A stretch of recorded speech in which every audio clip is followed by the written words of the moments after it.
Hello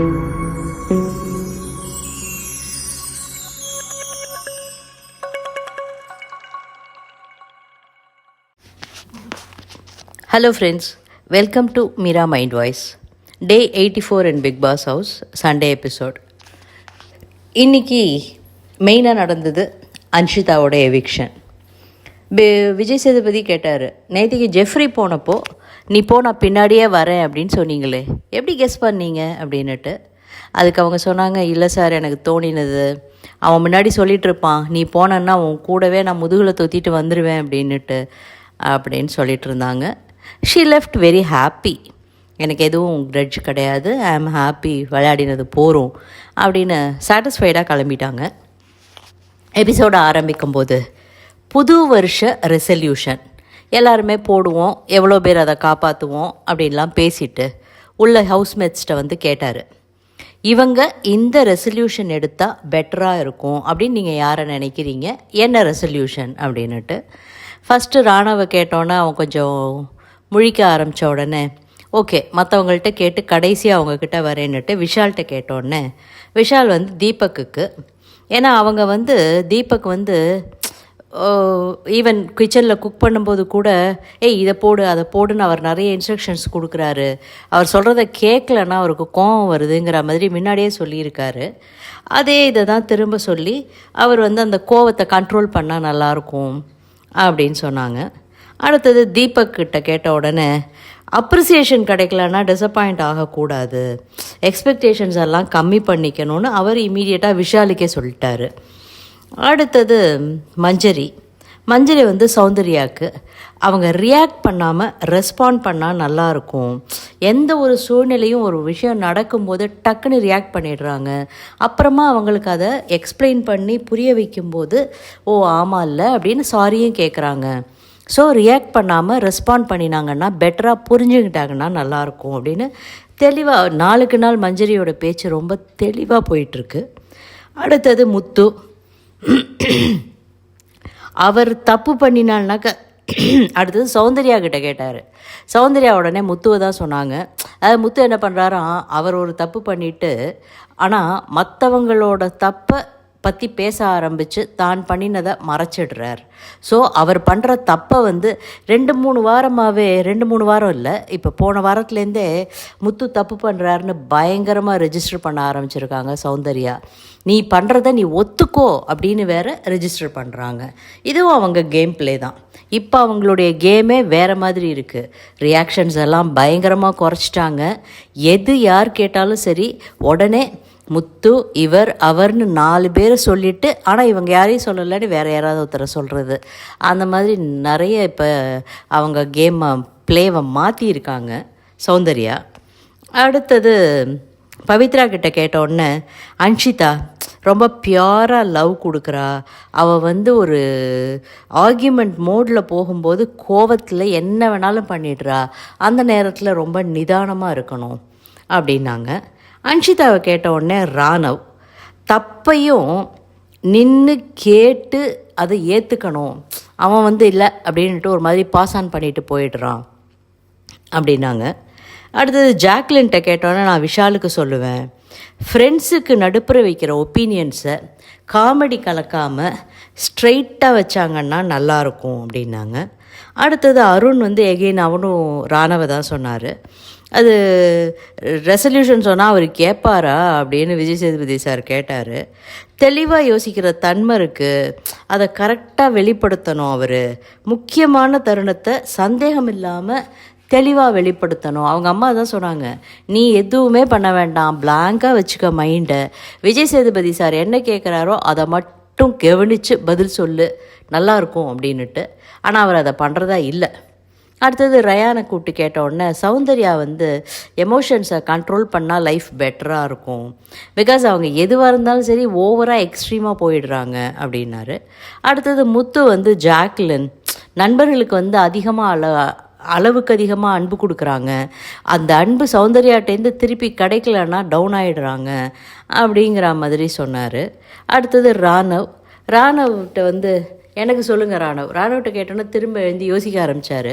சரி, housemates ஏதாவது சொன்னீங்கன்னா அவங்க டேமேஜ் ஆகிடும்னு தோணுதுன்னா எனக்கு சொல்லுங்கள் ராணவ், நான் எது பண்ணினா இதுவாக இருக்கும்னோடனே ராணவ் என்ன பண்ணிட்டாரு, சார் நீங்கள் என்கிட்ட கொஞ்சம் பாசமாக சொன்னால் நல்லாயிருக்கும் சார், என்கிட்ட ரொம்ப ஹார்ஷாக இருக்கீங்க சார் அப்படின்னோடனே, இது எப்படி என்னோடய ரெசல்யூஷனாக இருக்க முடியும், நான் உங்ககிட்ட பாசமாக இருந்தேன்னா என் லைஃப் எப்படி பெட்டராக இருக்கும் அப்படின்னு ராணுவ ஸ்ட்ரைட்டாக பயங்கரமாக போட்டு வாங்கிட்டு இருந்தார். தம்பி என்னை மிரட்டுறீங்களா அப்படின்னோடனே, எனக்கு ரெசல்யூஷன் சொல்லுங்கள் அப்படின்னுட்டு, இதுக்கு சவுண்டு வச்ச புளி குழம்பே பெட்டராக இருக்குது, என்னை சுற்றி விடுறாரு பார்த்தீங்களா அப்படின்னுட்டு ஒரு மாதிரி. அஃப்கோர்ஸ் அப்படி தான் இருந்தது. அடுத்தது ரயானுக்கு யாருமே எதுவுமே சொல்லலை. ரயானுக்கு ஏதாவது சொல்லுங்கள் அப்படின்னோடனே, குரூப்பில் இருந்து பெர்ஃபார்ம் பண்ணுறீங்க அப்படின்னோடனே, நீங்கள் முதல்ல சொன்னீங்கல்ல, ஃபஸ்ட்டு இவர்கிட்ட சொல்கிறாரு, அவர்கிட்ட ரயான்கிட்டே திருப்பி சொல்லுங்கன்னுட்டு விஜய் சேதுபதியை எடுத்து கொடுத்து வார்த்தையாக எடுத்து கொடுத்து அவரை சொல்ல வைக்கிறாரு. நீங்கள் என்கிட்ட சொன்னீங்கல்ல, அந்த மாதிரி கொஞ்சம் கம்பீரமாக குரூப்பில் இருந்து பெர்ஃபார்ம் பண்ணுறீங்க, அப்போ நீங்கள் சுயமாக சிந்திக்கிற மாதிரி தெரியல, டிபெண்ட் ஆகாதீங்க, இண்டிபெண்ட்டாக இருங்க என்ன மாதிரி அப்படின்னு சொல்லிட்டு உடனே தீபக் சொல்கிறாரு, சார் உங்களே வாத்தியார் ஆகிட்டாருன்னு, என் நேரம் இப்படி பண்ண வச்சிட்டிங்களே அப்படின்னுட்டு உங்களையே சுற்றி விட்டுட்டார் சாருங்கிறாங்க. அவங்கள்ட்ட எல்லாம் பண்ணுறதை எங்கிட்டே காமிச்சிட்டிங்க பார்த்தீங்களான்னுட்டு பிரேக் சொல்லிவிட்டு கிளம்பி இல்லை அப்படின்னு சொல்கிறாரு. ரயானுக்கு சொல்லி, அதாவது அவர் 2-3 பேரை செலக்ட் பண்ணிட்டார் விஜய் சேதுபதி சார். அவங்களுக்கு புரிகிற மாதிரி சொல்லணும். ஏன்னா தே ஆர் ப்ராபபிள் கேண்டிடேட்ஸ்னு நினைக்கிறாரா என்னன்னு தெரியல. ஏன்னா அந்த மாதிரி ஆட்களுக்கு மட்டும்தான் சொன்னார். ஃபஸ்ட்டு ரயான்கிட்ட சொன்னார், நீ எல்லாத்தையும் கேட்டுக்கிற, க்ளீனாக லிசன் பண்ணுற, செல்ஃப் டவுட் ஒன்று இருக்குது, ஸோ அதை இது பண்ணிவிட்டு தாராளமாக நீ முன்னேறி போகலாம், தெரியலன்னு நினைக்கிறத சேகரிக்க ஆரம்பிங்க. உங்களுக்கு எதெல்லாம் தெரியல, ஓகே இதெல்லாம் தெரியல, இதெல்லாம் சரி பண்ணிக்கணும்னு சேகரிக்க ஆரம்பிங்க, சிந்திச்சிங்கன்னா நீங்கள் வெற்றி பெறலாம் அப்படின்னுட்டு. அடுத்தது பார்த்திங்கன்னா அருணுக்கு கோவத்தில் கண்ட்ரோலை லூஸ் பண்ணிடுறீங்க நீங்கள். ஸோ அந்த லூஸ் ஸ்டாக் விடாமல் பண்ணினீங்கன்னாக்க பயங்கரமான ஒரு அப்சர்வேஷன் இருக்குது உங்ககிட்ட. ஆனால் புதுசாக என்ன கற்றுக்குறோங்கிற புது லேர்னிங் இல்லை. இந்த கோவமே நீங்கள் முன்னாடி ஏதோ பண்ணினதோட ஒரு தொடர்ச்சியாட்டம் தான் இருக்குது. நகர்ந்து போகணுங்கிற எண்ணம் உங்களுக்கே இருக்கணும் அப்படின்னு சொல்லிட்டு, பார்த்தீங்களா நான் ஜோசியக்கார மாதிரி ஆகிட்டேன், என்னை ஜோசியம் சொல்ல வச்சுட்டாங்க அப்படின்னாரு. ஜோசியம் இல்லை, ஆக்சுவலாக ரயானா, அருணா, பவியா யார் வருவாங்க கடைசி ஃபைனல் 5ல் அப்படிங்கிற ஒரு குழப்பம் இருக்குது. ஏன்னா நிச்சயம் விஷால் வரப்போகிறது இல்லைன்னு எல்லாருமே முடிவு பண்ணிட்டாங்க.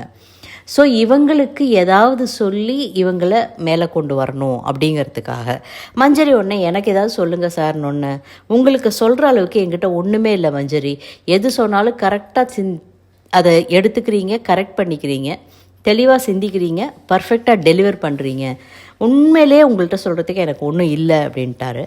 அடுத்தது பவித்ராவை உங்கள் கம்ஃபர்ட் ஜோனை விட்டு வெளில வாங்க, இதுதான் பவி அப்படிங்கிறத உடைச்சி அதுலேருந்து வெளியில் உங்கள் வாயில் முட்டை போட்டப்போ ஒரு பவித்ரா இருந்தீங்கள்ல, நீங்கள் வாங்க, ஏதாவது ஒன்று நடக்கணும்னு வெயிட் பண்ணாதீங்க, வெயிட் பண்ணி நடந்ததுக்கப்புறம் நான் ரியாக்ட் பண்ணுவேன்னு பண்ணாதீங்க அப்படின்னுட்டு. அதுதான் இந்த 3 பேர்கிட்ட மட்டும் சொல்லணும்னு நினச்சாரு, சொல்லிட்டு பிரேக் விட்டாங்க. திரும்ப ரீஎன்ட்ரி கொடுத்தப்போ ஆடியன்ஸ்லேருந்து ஒருத்தவங்க கேட்டாங்க, குடும்பத்துலேருந்து வந்தவங்க இல்லையா, அவங்கக்கிட்ட முரண்பாடுகள் பற்றி சொல்லுங்கன்னு கேட்டாங்க. ஆனால் அவங்க சொன்னதுக்கு, அவங்க போனதுக்கு அப்புறமா ஹவுஸ்மேட்ஸ் கிட்ட ஒருத்தருக்கு சாரி கேட்டுக்கிட்டாங்க. அது பார்க்குறதுக்கு ரொம்ப நல்லா இருந்தது.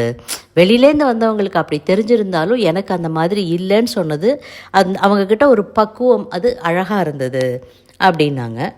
உள்ளே இன்னும் 3 வாரம் தான் இருக்குது.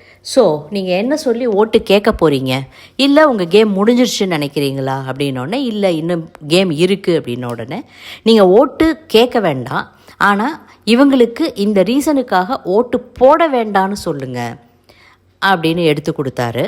ஃபஸ்ட்டு மஞ்சரி கிட்ட கேட்டோன்னே ராணவ் குழப்பம் மட்டுமே செஞ்சு ஜெயிச்சிடலான்னு நினைக்கிறாரு. ஆனால் அந்த மாதிரி கிடையாது, மற்றவங்களாம் நிறைய எஃபெக்ட் போடுறோம், இது பண்ணுறோன்னு ரொம்ப தெளிவாக சொன்னாங்க. அவங்க முடித்த உடனே மஞ்சரி எவ்வளோ தெளிவாக சொன்னாங்க பார்த்தீங்களா, இந்த மாதிரி தெளிவாக கிறிஸ்பாக பேசுங்க அப்படின்னாரு. அடுத்தது முத்து, சவுண்டுக்கு சொன்னார். பல கோடி மக்கள் சபை இது.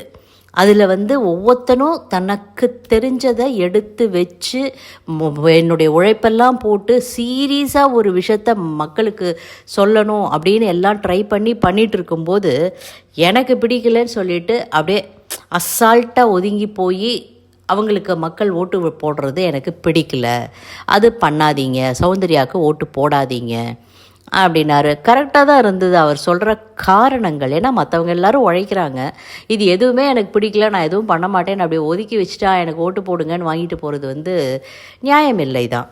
அடுத்தது ஜாக்லின் சொன்னாங்க, விஷால் தான். அவங்க வந்து தப்பை திருத்திக்கிற இடத்துக்கு வந்துட்டார்.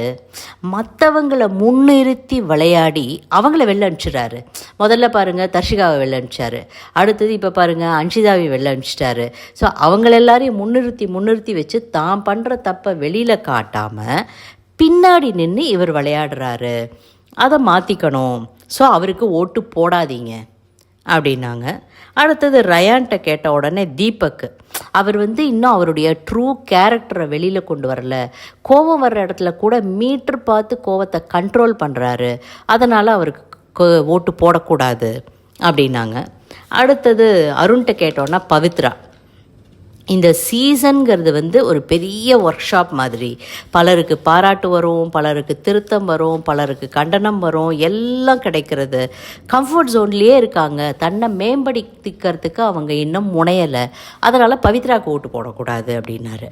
அடுத்தது தீபக் எழுந்து ராணவ்கிட்ட அவர் பண்ணுற ஒரு குழப்பம் அண்ட் அதர் திங்ஸ் மற்றவங்க எல்லாரோட எஃபர்ட்டையும் குறைச்சிடுறது, அதனால் அவனுக்கு ஓட்டு போடக்கூடாதுன்னுட்டு.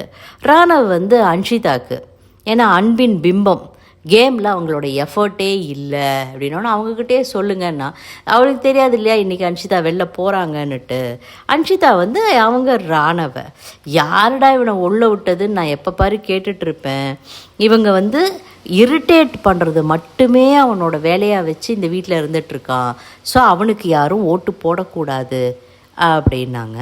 அடுத்தது விஷாலை கேட்ட உடனே எகெயின் பவித்ரா, அவர் சொன்னது என்னன்னாக்க அவங்க வந்து பயங்கர ஜட்ஜ்மெண்ட்லாம் இருக்காங்க. ஒரு விஷயம் நடக்கும்போதே இதுதான் இதுக்கு இதுதான் இதுன்னு அவங்களே, அதாவது இதுதான் சொல்யூஷன் அப்படிங்கிற மாதிரி எல்லாத்தையும் அவங்களே ஜட்ஜ் பண்ணிடுறாங்க. அதனால அவங்களோட எஃபர்ட்டை போட மாட்டேங்கிறாங்க, அதனால் அவங்களுக்கு போடக்கூடாது.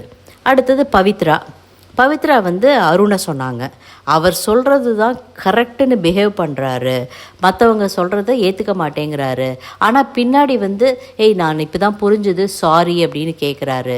ஸோ அதுவே அவரோட கேம் பிளேவாக இருக்கலாம். தன்னை ஒரு நல்லவனாக வெளியில் கேட்டு பாரு, நான் எல்லாம் பண்ணுறதெல்லாம் பண்ணிவிடுவேன், பேசுகிறதெல்லாம் பேசிடுவேன், வந்து சாரி சொல்லிட்டேன்னா அந்த சாரியை மட்டும் ப்ரொஜெக்ட் பண்ணி நல்லவனாக காமிச்சிக்கிறாரு, ஸோ அவருக்கு ஓட்டு போடாதீங்கன்னாங்க.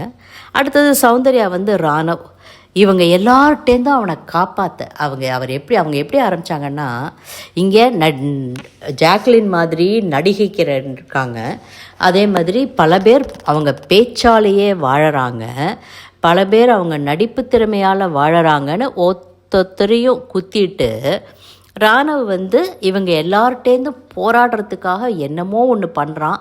அதில் அவன் தான் ராணவங்கிறத இழந்துடுறான். அதனால இவங்கக்கிட்டேருந்து இவனை காப்பாற்றுறதுக்காக இவனுக்கு ஓட்டு போடாதீங்க, இவனை வெள்ளஞ்சிருங்க. தன்னை வந்து நல்லவங்களாக ப்ரொஜெக்ட் பண்ணிக்கிறதுக்காக பேசுகிறாங்களா, இல்லை ராணவ் மாதிரியே எல்லாரையும் குழப்பறதுக்காக பேசுகிறாங்களா இந்த அம்மானு தெரியல. சொல்லிட்டு போன உடனே திரும்ப வந்தார்.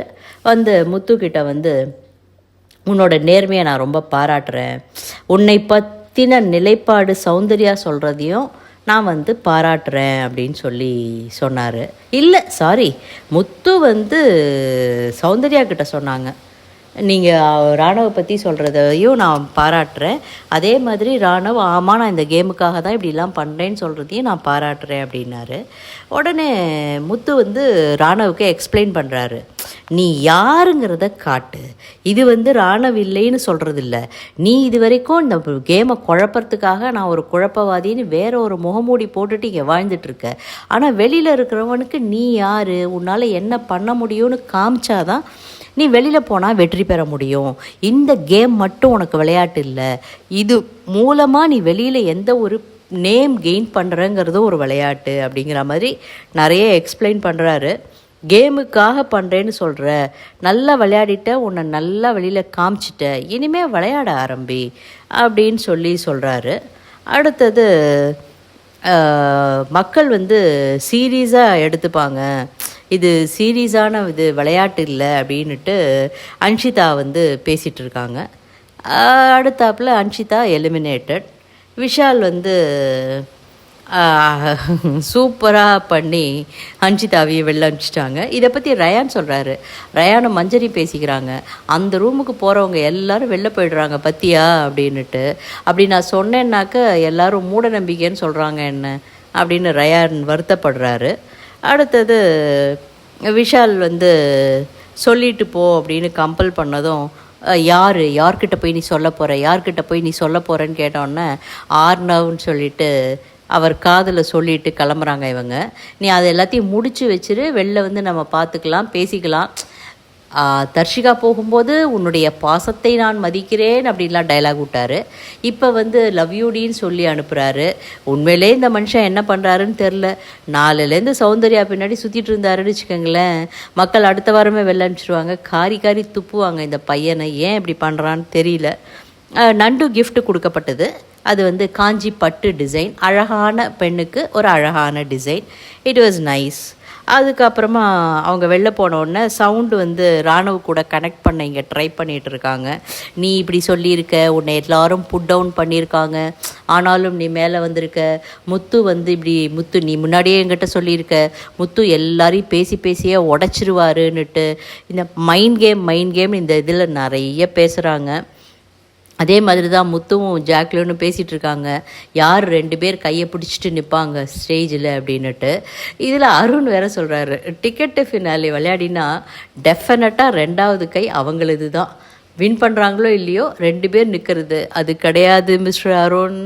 டிக்கெட்டு ஃபினாலி வாங்கின யார் அந்த பொண்ணு, ரித்விகா வின் பண்ணினப்போ ஜனனி, அவங்கள மிட்வீக் எவிஷனில் வெளில அனுப்பிச்சிட்டாங்க.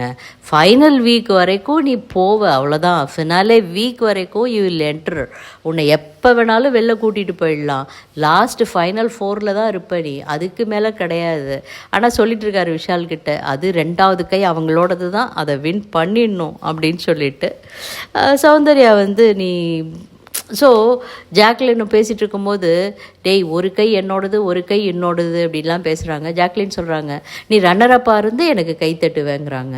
முத்து சொல்கிறாரு, நீ ரன்னரப்பாக போய் எனக்கு கை தட்டுவேன். ஸோ ஜாக்லின் முத்துவும் முடிவு பண்ணிட்டாங்க, ஒருத்தர் வின்னர் ஒருத்தர் ரன்னர்னுட்டு. ஜாக்லின் சொல்கிறாங்க, நான் வின் பண்ணலன்னா நான் என்னோடய ஹோல் ஹார்ட்டடாக சொல்கிறேன், என்ன மாதிரியே முழு எஃபர்ட் போட்டது இந்த வீட்டில் நீ தான் வின் பண்ணணும் அப்படின்னு. மற்ற கண்டஸ்டன்ட் நான் பார்த்துட்ருக்காங்க, டேய் நீங்கள் 2 பேரும் பேசிகிட்டே இருங்க, அங்கே ஒருத்தவன் குழப்பம் பண்ணுறேன்னு கப்பை தூக்கிட்டு போகிறதுக்கு ரெடியாக இருக்கான். யாருக்கும் அது புரியல. அடுத்தது வெளியில் வந்தோடனே பிபி அனுபவம் எல்லாமே ரொம்ப நல்லா இருந்தது, அது இதுன்னு சொல்லிட்டு ஷி வாஸ் ஸோ ஹாப்பி. நல்ல எக்ஸ்பீரியன்ஸ், லைஃப் டைம் எக்ஸ்பீரியன்ஸ், எனக்கு ரொம்ப திருப்தியாக இருக்குது, ரொம்ப ஹாப்பியாக இருக்குதுன்னு சொல்லிட்டு போகும்போதும் யாரையும் காயப்படுத்தாமல் நல்லா இது பண்ணிவிட்டு முத்து சொன்னார், நீ எல்லாருக்கும் அன்பை நிறைய அள்ளி கொடுத்துட்ருக்க, உனக்கு நிறைய அன்பு கொடுக்குறப்போ ஒருத்தர் வருவாங்க, அதை நீ வந்து விடாமல் பற்றிக்கணும். அதே மாதிரி என்னமோ ஒன்று சொன்னாருங்க, விமர்சனங்கள் நிறைய கடந்து வந்துட்ட, ஸோ இதுக்கப்புறம் உன் மேலே யார் விமர்சனத்தை வச்சாலும் அதை ஒதுக்கி தள்ளிட்டு அது நான் இல்லடான்னு போகிறதுக்கு உனக்கு தைரியம் வந்திருக்கும் அப்படின்னுட்டு நல்லா பேசினார். விஜய் சேதுபதி சாரும் சொன்னார், முத்து அழகாக எக்ஸ்பிளைன் பண்ணாங்க. அதே மாதிரி கோ அண்ட் வின் அப்படின்னு அனுப்பிச்சி வச்சுட்டாங்க. அடுத்தது நான் வரேன் வெயிட் பண்ணுங்கன்னு சொல்லிட்டு இதுதான் டிடிஎஃப். ஸோ கவனமாக விளையாடுங்க, இப்போலேருந்தே, நாட் டுமாரோ, இப்போலேருந்தே ஆரம்பிச்சிடுறது. ரயானுக்கு தெரியும், சொல்லுங்கள் ரயான் அப்படின்னோடனே, சார் இந்த வாரம் நாங்கள் அத்தனை பேருமே நாமினேஷனில் இருப்போம் அப்படின்னாரு.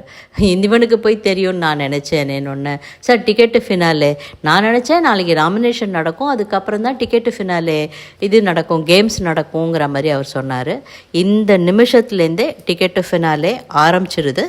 யாருக்காவது நான் விளையாடிட்டேன், ஓகே போகிறோம், நான் ஜெயிச்சிட்டேன்னு தோணுதா, இப்பயே வெளில வந்துடுங்க, ஒன்றும் நேரம் ஆகலை. உள்ளுக்குள்ளே உட்காந்து நான் என்னுடைய நண்பன், என்னுடைய தோழன், நான் அவனுக்காக விட்டு கொடுக்குறேன், அவன் எடுத்துகிட்டு போட்டோம், அந்த மாதிரி யாரும் விளையாடக்கூடாது. போட்டி மனப்பான்மையோடு பண்ணுங்க, முழுமையாக போராடுங்க அப்படின்னு சொல்லிட்டு நானும் யார் டிக்கெட்டு ஃபினாலே வாங்க போகிறாங்கன்னு ஆர்வமாக இருக்கேன். ஃப்ரெண்டு ஜெயிக்கட்டும், விட்டு கொடுக்கட்டும், எதுவும் இல்லாமல் விளையாடுங்க அப்படின்னோடனே வெளியில் அங்கங்கே கொஞ்ச நாள் காமிக்கிறாங்க. என்னடா நடக்குது வெளியில், இவ்வளோ அன்பை காமிச்சா இவ்வளோ பண்ணிகிட்டு இருந்தா அவள் போயிட்டாளே அப்படின்னு அருண்கிட்ட கேட்டுட்ருக்காரு.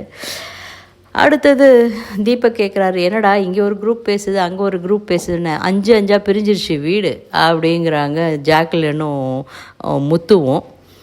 இந்த கலவரத்துக்கு நடுப்புற இன்னும் இந்த சக்கரை விஷயத்தை விடலைங்க. நம்ம மஞ்சரி மேடம் இடியாப்பம் போட்டு சக்கரை போட்டு சாப்பிட்டாங்களாம்.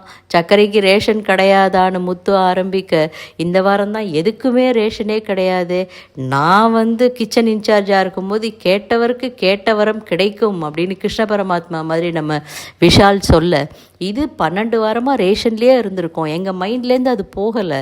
வீட்டில் இருக்கிற கிச்சனில் இருக்கிற 5 பேருக்கு தான் தெரியும் நோ ரேஷனிங்னுட்டு. அப்போ நாங்கள்லாம் என்ன ஏமாளிகளான்னு வச்சு ஒரு 2 மணி நேரம் பேசுகிறாங்க சக்கரை விஷயத்தையே. முடிச்சுட்டு அவங்க படுக்க போயிட்டாங்க. நாளையிலேருந்து டிக்கெட்டு ஃபினாலே ஆரம்பிக்குது. இந்த வாரம் யார் என்ன விளையாட போகிறாங்க, இந்த ticket finale is going to be very tough அப்படின்னு சொல்லியிருக்காரு.